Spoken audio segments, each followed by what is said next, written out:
ከዛ ነብሱ አልወጣ ስትል ደግመ ተኩስ ይሉታል። አስገድለው ያጎታቸውን ንብረት ለመውረስ መልካም ያልሆነችዋንም በእጥፍ እናገኛታለን። ሰው የዘራውን ነው የሚያጭደው። ለምንድነው የማይባለው? እግዚአብሔር ስለሚጠነቀቅልን አንዳንድ ነገሮችን ይከለክላል። ከሱ ወደ እናቱ የሚያዞር ነገር አይፈልግም። አይኖች ሁሉ ኢየሱስ ላይ መሆን አለበት። እግዚአብሔር በከበሮችና በመለከቶች ድምጽ ስራ ይሰራል። እግዚአብሔርን ማመስገን የአሸናፊነት ሚስጥር ነው። እውነት እንደ ጋሻ ይከበባል። እኚህ እናት መዝሙር 91ን ሙሉን ያሉት ኢየሱስ ብዬ ጠርቼ ከሞት ድኛለሁ መዝሙር አድርጌ ጽፌዋለሁ። በሁሉም ሃይማኖት ለምሳሌ በእስልምና ለምሳሌ በክርስትና ለምናመልከው አምላክ ለጌታችን ማለት ነው እንዴት ነው የምናየው? እንዴት ነው የምንረዳው የሚለው ነገር ላይ እኔ ያው ብዙ ሃይማኖት ላይ ጎበዝ አይደለሁም። እምነቴ ላይ ትኩረት አደርጋለሁ ልበል። ለምን የማይባል ጌታ ነው ያለን፣ አምላክ ነው ያለን አይደለ? ምክንያቱም የሆነ ነገር ሲሰጥም የሆነ ነገር ሲነሳም ለምን የማይባል አምላክ አለን። ለምንድነው የማይባለው? እሱ ሲሰጥም ሲነሳም የራሱ የሆነ ሪዝን ስላለ አምላክ ስለሆነ ለምን የማይባለው አምላክ ስለሆነ በቃ እሱ በየትኛውም ሁኔታ ልክ ስለሆነ ነው ለምን የማይባለው ማለት ነው። እና ግን ብዙ ምኞት ሊኖረን ይችላል። ለምሳሌ አሁን እኔ በቃ ያለ አቅሜ ነው በቃ ማስበው የሆነ ፋብሪካ የሆነ ምስራቅ ኢስት አፍሪካ ላይ የሆነ ግብዳ የሚዲያ ተቋም የሆነ ምን አይነት ጭንቅላቱ እንደ ግብዳ ነገር ነው በቃ ትልልቅ ነገር ነው የማስበው ማለት ነው። ግን ትልቅ እረፍት የሚሰጠው ቦታ ለምሳሌ እግዚአብሔርን እንደዛ ልንጠይቀው እንችላለን። ለምን አልሰጠኝም ስጠኝም ልንለው እንችላለን አይደለ? እሱ ሲሰጥም ሲነሳም እሱ ትክክል ነው ብያለሁ። እህታችን ድርሹ ዳና እንዳለችው እግዚአብሔር ሲከለክልም ሲሰጥም ልክ ነው። ለምንድነው እግዚአብሔር ልክ የሚባለው? እግዚአብሔር ስለሆነ፣ አምላክ ስለሆነ፣ ሉዓላዊ ስለሆነ ብዙ የተመኘናቸው ያሰብናቸው ብናገኛልናቸው ያቀድናቸው ያጣናቸው ነገሮች እኮ በህይወታችን አሉ። ስለነዛ ነገር ማጉረምረም ለምን በሚል ህይወት ውስጥ መኖር ሳይሆን እግዚአብሔር ሲሰጥም ሲከለክልም ልክ ነው። ጻድቅ ስለሆነ እግዚአብሔር ፍጹም ስለሆነ በቃ እግዚአብሔር ለምን ተብሎ አይጠየቅም። ለምን ይሄን አደረክ ለምን ያንን አላደረክ ተብሎ አይጠየቅም። እግዚአብሔር ሉዓላዊ ነው፣ አምላክ ነው። በቃ አምላክ ስለሆነ የፈጠረን የሰራን ሲሰጠንም ሲከለክለንም ለበጎ ነው። ነገር ሁሉ ይላል መጽሐፍ ቅዱስ ለበጎ ነው ይላል። ስለዚህ አንዳንድ ጊዜ በህይወታችን አጣናቸው የሉንም ብለን ምናጉረመርምባቸው ብዙ ምንሰናከልባቸው ደስታ ምናጣባቸው በጥያቄ ውስጥ ምንኖርባቸው ጉዳዮች ይኖሩናል። ግን እግዚአብሔር ነው፣ በቃ ልክ ነው። እግዚአብሔርን በዚህ ሂድ ይህንን አድርግ ብለን ማዘዝ አንችልም። ሲሰጠንም ሲከለክለንም እግዚአብሔር ለኛው ጥቅም ነው። ከከለከለንም ያ ነገር ስለሚጎዳን ያ ነገር ስለማይጠቅመን ይዞን ስለሚጠፋ እንጂ እግዚአብሔር ክፉ ስለሆነ የኛ ማግኘት የኛ መደሰት እግዚአብሔርን ደስ ስለማያሰኘው አይደለም። አንዳንድ ጊዜ እኮ ሰው ለልጁ የሚከለክለው ነገር አለ አይደል? ቤት ውስጥ ተው አትንካ ብሎ ለልጁ ማይሰጠው ነገር አለ። ልጁን ስለማይወድ አይደለም ኢቭን ሰው ወይም እናትና አባት፣ ነገር ግን ልጄን ያበላሸዋል ያጣፈዋል ብሎ ስለሚያስብ አንዳንድ ነገር ለልጅ ይከለከላል። ልክ እንደዛው እግዚአብሔር ፈጣሪያችን ነው፣ እግዚአብሔር አባታችን ነው። ስለዚህ እግዚአብሔር ስለሚጠነቀቅልን አንዳንድ ነገሮችን ይከለክለናል። እግዚአብሔር ደግሞ ስለሚወደን አንዳንድ ነገሮችን ይሰጣናል። ድርሹ ያለችው ይሄን ነው። እግዚአብሔር ለምን አይባልም? ለምን የማይባለው አምላክ ስለሆነ ነው። መጀገን ጥሩ ጌታ ማመስገን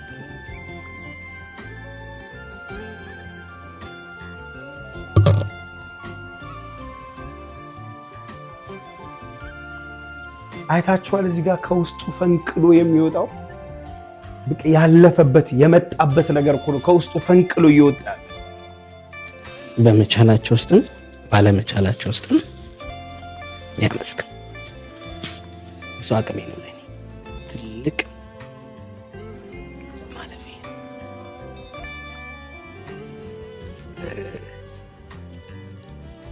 አስራ ክፍል እያለሁ መሰለኝ ሴጣን ሊሰብከኝ መጀገን ጥሩ ነው፣ ጌታን ማመስገን ጥሩ ነው አለ። ከውስጡ ፈንቅሎ የሚወጣ ነገር አለ። አይታችኋል። ያሳለፈው ነገር ስላለ እዘምራለሁ። እግዚአብሔር ያሳልፋል፣ እግዚአብሔር ያሻግራል። ከፍ ወዳልከው ወደ አንተ አይኔን አነሳለሁ፣ ከፍ ያለብኝን እረሳለሁ። ዛሬም ይመካል ልቤ አንተን፣ ትልቅ ያለውን ወዲያ ይጥላል። ትልቅ ነህ ትልቅ ነህ። ዙሪያዬ ያለውን ከበባይን ትቼ ልቤን እጠብቃለሁ። አንተን ወጣለሁ በመንፈስ የምድሩን ተዋለሁ ሰልፍ ላይ ወጥቼ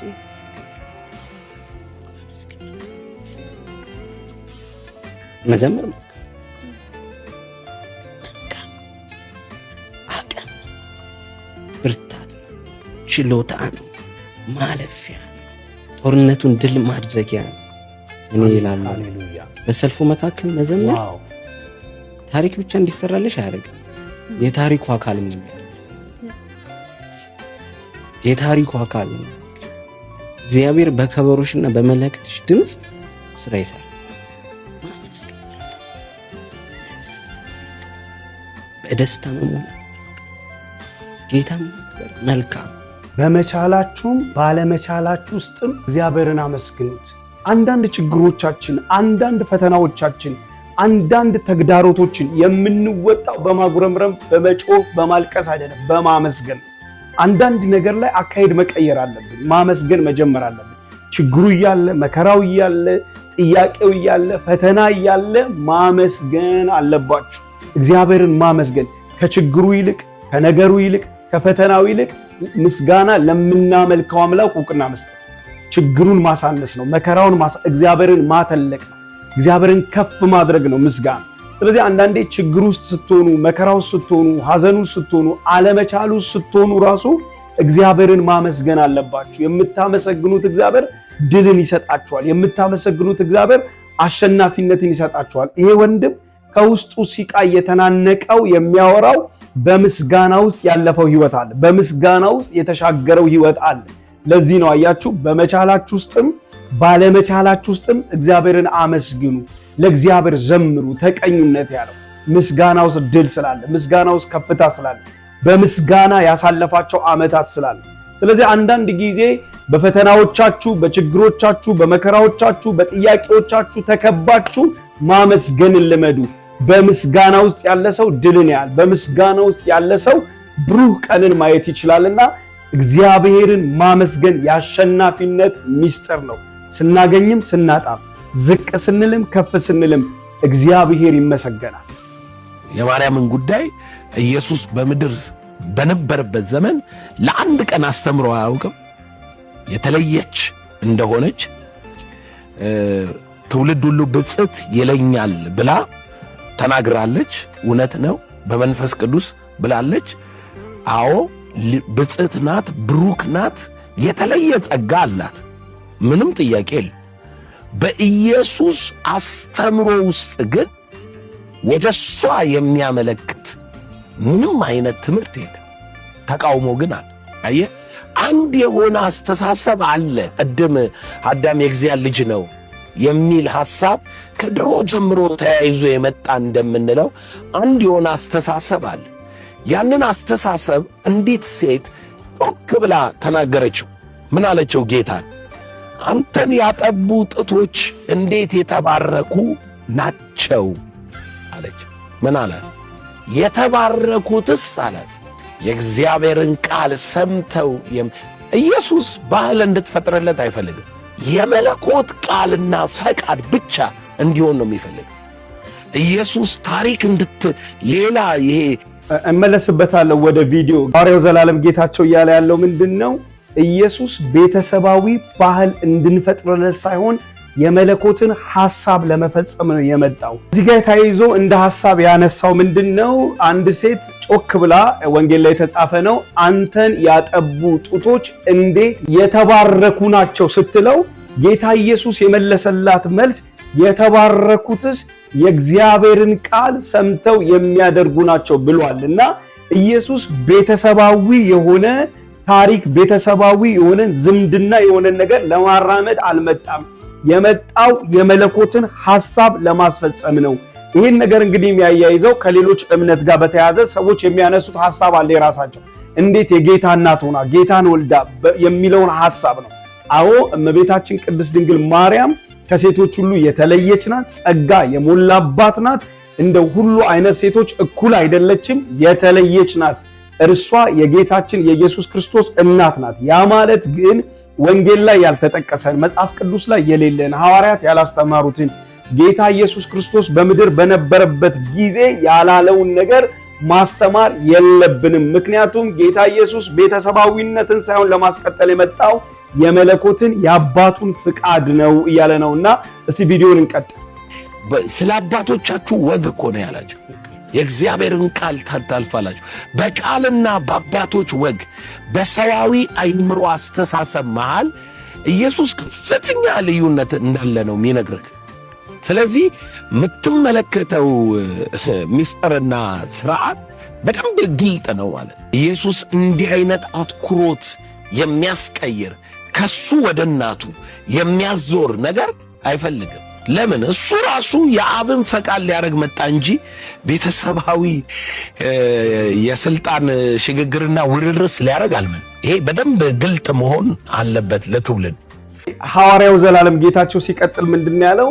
ኢየሱስ ክርስቶስ ከእርሱ ላይ አይኖች ተነስተው ወደ እናቱ እንዲዞር አልመጣም። ቤተሰባዊ የሆነ ነገር ለማስቀጠል ሳይሆን የአባቱን ፍቃድ ለማድረግ ነው የመጣ። ኢቭን እንኳን እኔ የመጣሁት የአባቴን ፍቃድ ለማድረግ ነው ብሏልና፣ ስለ ባህል ተብሎ ስለ አንዳንድ ነገር ተብሎ የእግዚአብሔር ቃል መሻር የለበትም። የእግዚአብሔር ቃል የሚለውን ነው መሆን ያለበት።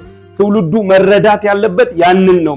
መጽሐፍ ቅዱስ በሚለው ልክ ሁሉንም ለጴጥሮስም የሰጠውን፣ ጳውሎስም የሰጠውን፣ ለጌታችን ለኢየሱስ ክርስቶስም የሰጠውን፣ ለቅድስት ድንግል ማርያምም የሰጠውን መጽሐፍ ቅዱስ ሚለውን እንጂ ሌላ ባህል ሌላ ካልቸር መፍጠር የለብንም። ባህልና ካልቸር ከመለኮት ፍቃድ ጋር አይሄድም። ኢየሱስ ክርስቶስ የመጣው የመለኮት ፍቃድ ለማድረግ ነው። የመለኮት ፍቃድ ደግሞ የተፈጸመው በኢየሱስ ክርስቶስ ነው።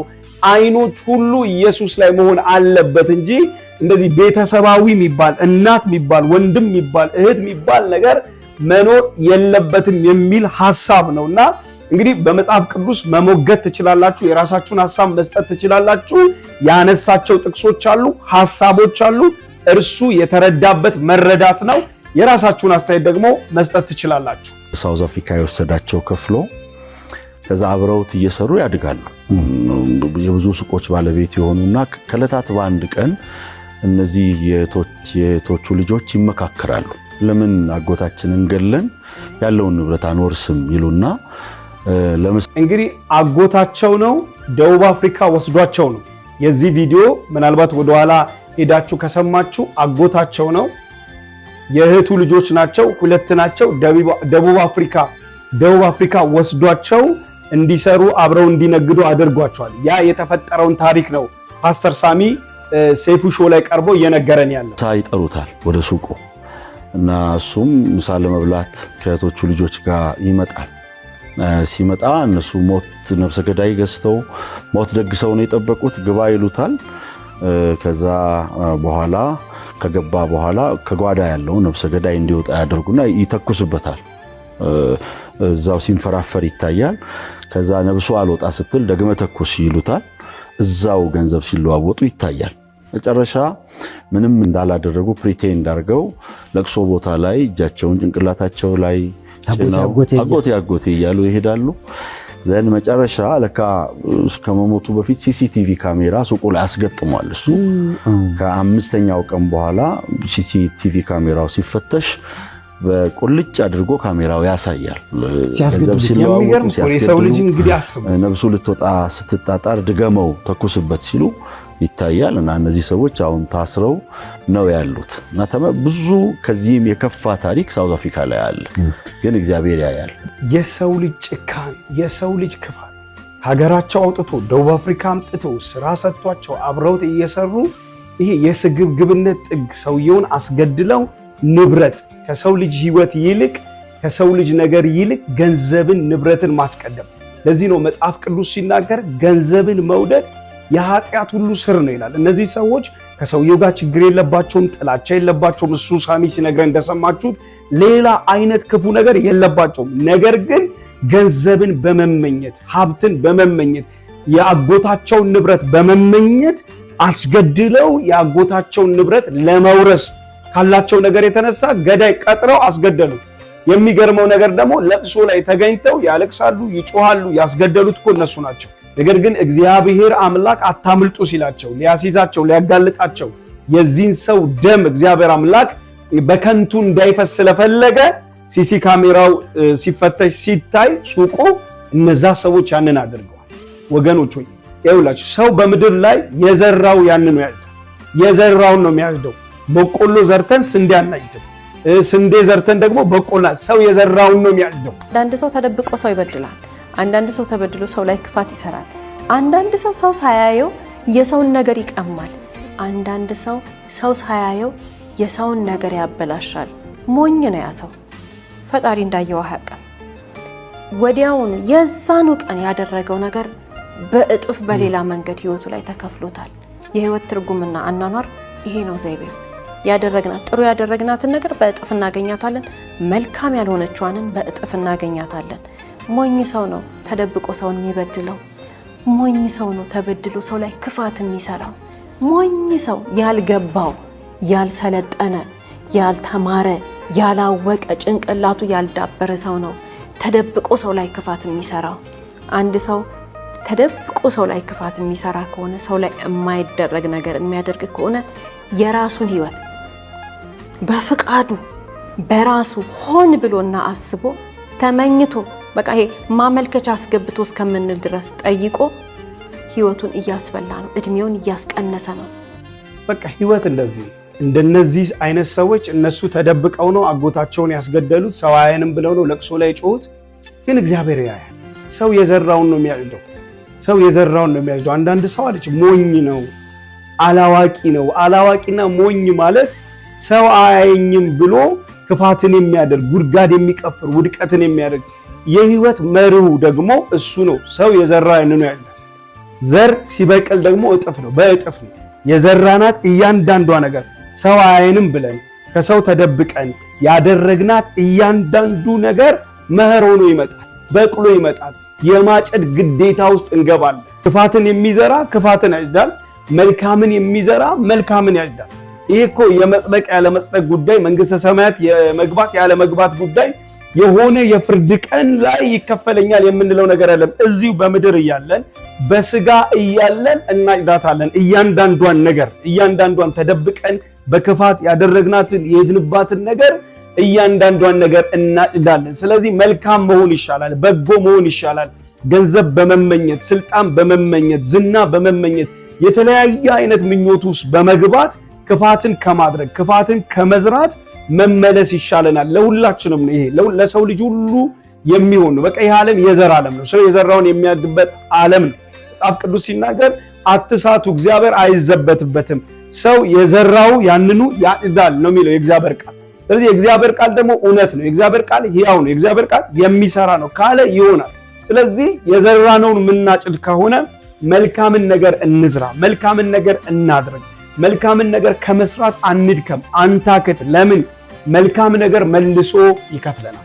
በልዑል መጠጊያ የሚኖር ሁሉም በሚችል አምላክ ጥላ ውስጥ ያድራል። እግዚአብሔርን አንተ መታመኛዬ ነህ እለዋለሁ። አምላኬና መሸሸጊያዬ ነው፣ በእርሱም እታመናለሁ። እርሱ ካዳነኝ ወጥመድ ከሚያስደነግጥም ነገር ያድንሃል።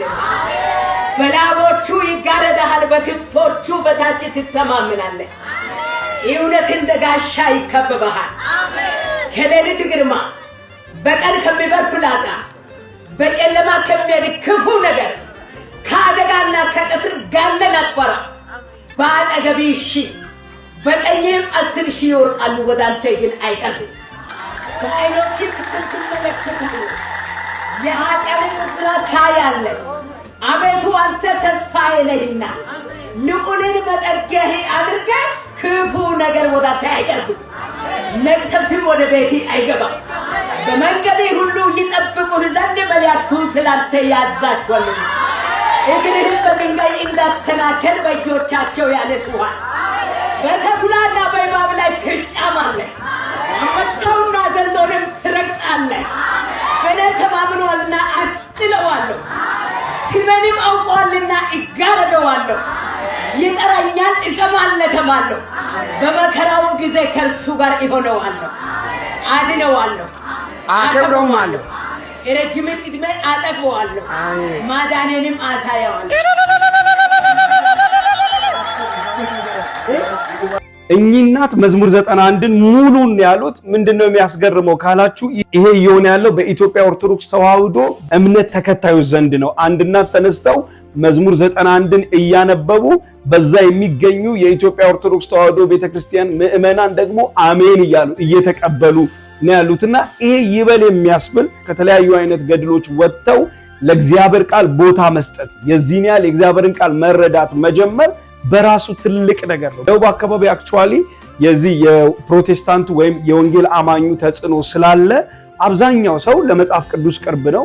መጽሐፍ ቅዱስን በአንድም በሌላም በኩል ያውቀዋል፣ ይረዳዋል እና አይ ቲንክ ወይ ደግሞ እኚህ እናት ከልጆቻቸው ወይ ከቤተሰቦቻቸው መሃል የወንጌል አማኝ አይጠፋም ብዬ አስባለሁ። ቤታቸው የሚያስተምረው የሚናገረው ስለ መጽሐፍ ቅዱስ የሚነሱ ውይይቶች ይኖራሉ ብዬ አስባለሁና እንግዲህ ስለዚህ ጌታ ኢየሱስ ይባረክ፣ ስሙ ይባረክ። ይህንን ማየት ስለቻለን ኢየሱስ ብዬ ጠርቼ ከሞት ድኛለሁ መዝሙር አድርጌ ጽፌያለሁ።